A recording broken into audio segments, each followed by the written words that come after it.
और अब्दुल्ला साहब खुद में एक ड्रामेबाज है। यहाँ पे कुछ और बोलते हैं, दिल्ली जाके कुछ और बोलते हैं। यहाँ पे नमाज़ पढ़ के फिर जब उसी दिन अगर वो दिल्ली जाएँगे तो वहाँ पे राम नाम पढ़ के आएँगे। यही हद तक यहाँ कश्मीर में ठीक हुआ है, लेकिन पूरा भी ठीक नहीं हुआ है क्योंकि आप लोग इलेक्शंस क्यों नहीं कर रहे हो फिर? वो उनको एक डर है बीजेपी को, उनको पता है हमारी ग्राउंड सिचुएशन ठीक नहीं है। वो यहाँ पे कुछ भी नहीं कर सकते। वो इवन उनकी जो सिचुएशन है वो वर्स से वर्स होते जा रही है। उनको डर तो कहीं ना कहीं होगा ही। और हालांकि पहली बार उठा है और पटन कॉन्स्टिट्यूंसी में लोग तैयार हो गए कि हमें चेंज लानी है। कश्मीर क्राउन के देखने वालों को मेरा प्यार भरा सलाम। रिसेंटली कश्मीर में इंटरनेशनल इवेंट हुआ है, G20 की इतनी बड़ी मीटिंग हुई है। बहुत सारे लीडर्स ने उस पर बात की डेवलपमेंट के हवाले से।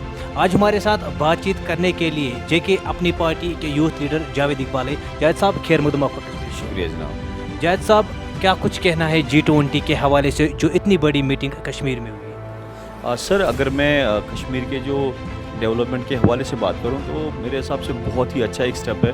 जितनी भी कंट्रीज़ यहाँ पे आ जाएंगी, जितने लोग बाहर से आ जाएंगे हमारे कश्मीर को देखने के लिए, जो हमारी यहाँ पे एक ब्यूटी है, नेचुरल ब्यूटी, जितने लोगों को ये पता चलेगी और एक उनको पता चलेगा कि यहाँ पे बिल्कुल पीस है, तो हमारा जो टूरिज़्म सेक्टर है बहुत अच्छे से बढ़ सकता है और अनएम्प्लॉयमेंट जो रेट है यहाँ पे वो किसी हद तक वो कम हो सकती है। नेशनल कॉन्फ्रेंस फारूक अब्दुल्ला साहब का कहना है भाजपा की जानिब से एक ड्रामा है G20। सर मैं उनकी बात को बिल्कुल भी सीरियस नहीं लेना चाहता हूँ। फारूक अब्दुल्ला साहब खुद में एक ड्रामेबाज है। आप देख लीजिए, किसी भी कश्मीरी से आप पूछ लेंगे, सीएम रह चुके हैं कश्मीर, बिल्कुल रह चुके हैं। और अगर आप किसी कश्मीरी को पूछेंगे कि आप फिर उनको बोलेंगे फारूक अब्दुल्ला साहब के बारे में आप बताइए, उनको यही एक नाम आएगा कि ड्रामेबाज है। वो यहाँ पे कुछ और बोलते हैं, दिल्ली जाके कुछ और बोलते हैं। यहाँ पे नमाज़ पढ़ के फिर जब उसी दिन अगर वो दिल्ली जाएंगे तो वहाँ पे राम नाम पढ़ के आएंगे। वो बिल्कुल फारूक अब्दुल्ला साहब, तो इसलिए उनकी बात को सीरियसली नहीं लेना चाहिए। उन्होंने काफ़ी धोखे दिए कश्मीरी अवाम को। अब ज़रूरत नहीं है उसके बारे में, मुझे लगता है कि बात करने के लिए। जय साहब G20 के जो भी लोग बाहर के मुल्कों से आए थे उनका जो वेलकम हुआ, LG साहब ने उनका वेलकम किया है। क्या लग रहा है आपको वहाँ पे उनका वेलकम जो होना चाहिए, क्या उसमें जो हमारे CM रह चुके हैं, एक्स CM रह चुके हैं, फारूक अब्दुल्ला साहब की बात करें, उमर अब्दुल्ला साहब की बात करें, अल्ताफ़ बुखारी साहब की बात करें, या इंजीनियर रशीद की बात करें जो अभी जेल में है? सर देखिए, बिल्कुल आपने सही बताया कि अगर यहाँ पे जो बाहर से कुछ लोग आए हैं तो यहाँ की जो लोकल लीडर्स हैं उनको चाहिए था कि उनका वेलकम करें, लेकिन बीजेपी डर रहा है इस चीज़ से। वो इंट्रोड्यूस ही नहीं करना चाह रहे हैं। वो ये दिखाना चाह रहे हैं कि हर एक चीज़ यहाँ पे ठीक है। मैं खुद भी मानता हूँ कि बहुत कुछ ठीक हुआ है कश्मीर वहाँ में। पे खाली एक चेहरा देखने को मिला जो कि भाजपा का एक बड़ा चेहरा है, रविंदर रैना। सर मैं वही बात कर रहा था कि कहीं हद तक यहाँ कश्मीर में ठीक हुआ है, लेकिन पूरा भी ठीक नहीं हुआ है क्योंकि आप लोग इलेक्शंस क्यों नहीं कर रहे हो फिर?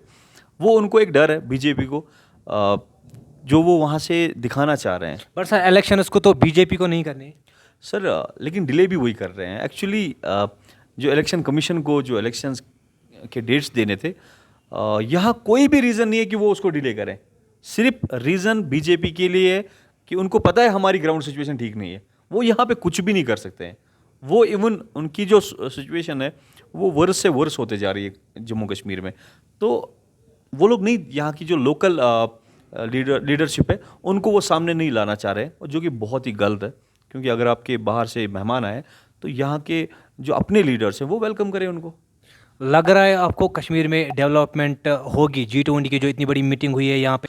सर मैं इस चीज़ को अगर डायरेक्टली एम्प्लॉयमेंट से अगर कोट करूं तो मुझे लगता है कि बहुत हद तक फ़र्क पड़ेगा। क्योंकि जितने लोग, मैंने अभी स्टार्टिंग में भी बोला है, जितने लोग यहाँ पे आएंगे कश्मीर विज़िट करने के लिए उतना ही हमारे लिए फ़ायदा है। और जितनी इन्वेस्टमेंट बाहर से आएगी उतना ही जो अनएम्प्लॉयमेंट है वो रेट कम होगा। जय साहब कुछ दिन पहले हमने आपसे कांटेक्ट करने की कोशिश की थी बट आउट ऑफ स्टेट गए थे। जय साहब मैं आपको बताता चलूँ, कुछ दिन पहले बुखारी साहब की जानिब से एक बयान सामने आया। सर अगर आप मेरी दिल की बात सुने तो ये कोई पॉइंट ऑफ डिस्कशन है ही नहीं एक्चुअली। जब अल्ताफ़ साहब से भी हमारी बात हुई, अल्ताफ़ बुखारी साहब ने उस टाइम क्लियरली बताया था, कहा था कि ये कोई पर्टिकुलर कम्युनिटी को नहीं बताया उन्होंने कुछ भी। ये एक एग्जांपल उन्होंने दिया था जिसको अपोनेंट्स ने, जो राइवल्स हैं, जो जिनको अपोनेंट्स ने कुछ अलग तरीके से प्रेजेंट किया, जो कि बहुत गलत है। वो उनको ऐसा प्रेजेंट नहीं करना चाहिए था, क्योंकि अल्ताफ़ बुखारी साहब ने बिल्कुल भी वो उस इंटेंशन से नहीं बताया था। इतने बड़े लीडर, उसको ये कहना चाहिए था। सर जब हमने अल्ताफ़ साहब किसी से के सेंटिमेंट्स के साथ रिलेटेड जो मजहब हो, उससे हम नहीं खेल सकते हैं। बिल्कुल सर, वही बोल रहा हूँ कि जब अल्ताफ़ बुखारी साहब से बात हुई तो ये बिल्कुल भी किसी सेंटिमेंट को हर्ट करने के लिए नहीं था, किसी भी सेक्ट को ये डायरेक्टली नहीं था। तो जब उन्होंने फिर उसी के बाद जब लगा लोगों को कि हमें हर्ट हुआ है, उसके बाद 1 घंटे में अल्ताफ़ बुखारी साहब ने माफ़ी मांगी, जिसको हमें बड़ा अप्रिशिएट करना चाहिए था कि अल्ताफ़ साहब ने सामने आके, अगर अल्ताफ़ साहब ने इंटेंशनली ऐसा कुछ किया होता तो वो माफ़ी क्यों मांगते।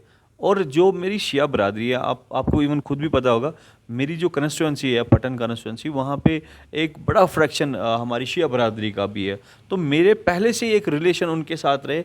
इवन मैंने भी फिर अपने जो जितने भी वेल विशर्स हैं, सपोर्टर्स हैं, उनसे बात की, तो उन्होंने भी दिल से नहीं लिया था। ये बस सिर्फ एक अपोनेंट्स की एक मतलब एक गंदी हरकत बोलूँगा मैं, जिसको इतना उछाला उन लोगों ने, जबकि वो कोई इंटेंशन नहीं था। और हम सब लोग जानते हैं अल्ताफ़ बुखारी साहब के जो इंटेंशंस है, कभी भी उन्होंने दो फ़िरकों को बांटने की कोशिश नहीं की है। जब वो इवन पावर में भी थे, तब भी उन्होंने कोशिश की थी कि वो इकट्ठा रखें, उनको साथ में रखें। तो इवन हमें भी इंस्ट्रक्शंस मिलती हैं कि आप कभी भी ऐसा मत कीजिएगा कि जो सेक्ट्स हैं उनको बाहर मतलब अलग करें। तो खुद वो क्यों ऐसा करेंगे। उन्होंने एग्जाम्पल के तौर से बताया था, जिसको फिर लोगों ने बहुत एक गलत वो नेशनल कॉन्फ्रेंस ने ही उस टाइम ज़्यादा किया था, और ज़्यादातर अपोनेंट्स ने इसको ज़्यादा मतलब बड़ा चढ़ा के प्रेजेंट किया। उनको कोई भी ऐसी चीज़ नहीं मिल रही है अल्ताफ़ बुखारी साहब की जिसको वो उछाल लें, क्योंकि अल्ताफ़ बुखारी साहब एक ऐसी इमेज है। हमें भी ऑन ग्राउंड जब हम जाते हैं लोगों के पास, तो उनकी एक इमेज बहुत फ़र्क पड़ता है। हमारे साथ जो लोग जुड़ते हैं उसमें बड़ा एक रोल है अल्ताफ़ बुखारी साहब की इमेज का। जब लोगों का ऐसा कहना है, लोगों का ऐसा मानना है, तब जब पॉलिटिक्स में आए, पलहलन में बहुत सारी तब्दीली देखने को मिली। हालांकि अगर हम पलहलन के पास्ट की बात करें, पलहलन वो इलाका है ज़िला बारामूला तहसील पटन का, जहाँ पे बहुत सारे लोगों को एफ आई आर हैं, जहाँ पे ज़्यादातर स्टोन पेल्टिंग देखने को मिल रही थी। जावेद इकबाल को लग रहा है पलहलन में तब्दीली आई है। बिल्कुल सर, बिल्कुल साफ साफ दिख रहा है ये तब्दीली।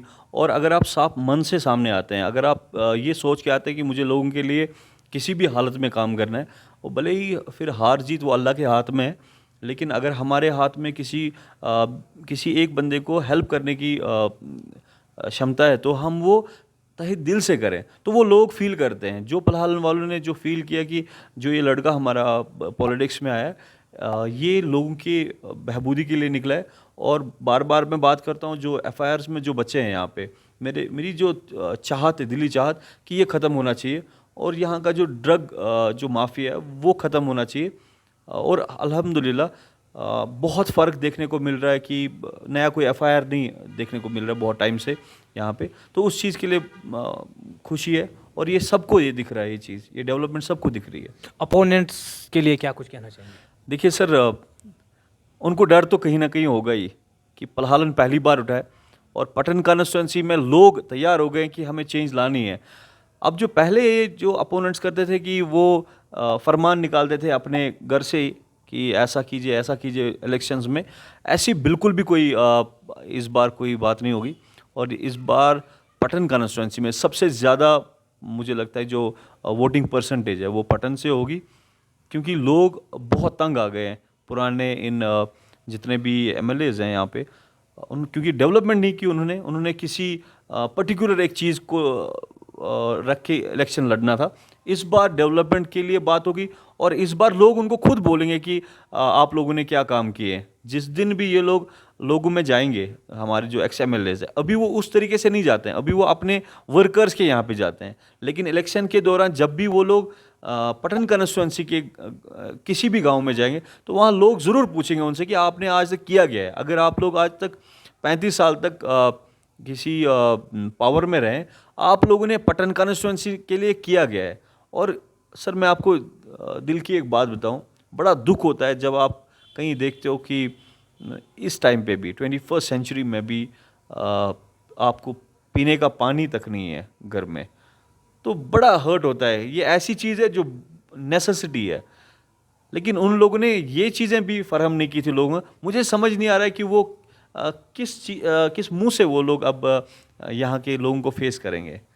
जितने भी पुराने एमएलएज थे, ये उनके लिए मैसेज है कि अब आप तैयार रहिए। अब पटन कॉन्स्टिट्यूंसी भी चेंज के लिए तैयार है। अब आप लोग फील्ड में आके लोगों से बात कीजिए। लीडर्स की अगर हम बात करें, जो चेहरा उनका पहले होता है बिफोर पावर, जब वो पावर में आते हैं तो बहुत सारी तब्दीली हमें देखने को मिल रही है। आम आम से वो दूरी बना रही है। जो जावेद इकबाल मेरे सामने बैठा है, क्या वही जावेद इकबाल पावर के बाद भी हमें देखने को मिलेंगे? इंशाल्लाह सर, क्योंकि जब भी मुझे मौका मिलता है लोगों का कोई भी काम करने के लिए, मैं बड़ा खुश हो जाता हूँ। क्योंकि मुझे खुद भी नहीं पता कि मैं कितने दिन तक मैं ज़िंदा रह सकता हूँ। मैं चाहता हूँ कि मेरी जितनी भी ज़िंदगी हो, अल्लाह ने जितना भी मुझे दिया हो, मैं लोगों का काम करूँ। और अगर अल्लाह ने चाहा और मैं पावर में आया तो मैं कोशिश करूँगा कि यही जावेद इकबाल इसी तरीके से लोगों का काम करे उसी टाइम पे भी। क्योंकि मेरी लाइफ का जो मोटिव भी यही है अब कि मुझे लोगों का काम करना है किसी भी हालत में। मैं जीतूँ हारूँ, मुझे अब लोगों के लिए मैंने अपनी लाइफ डिवोट कर दी है। तो मैं बहुत कम सोचता हूँ कि मैं जीतने के बाद क्या कर सकता हूँ।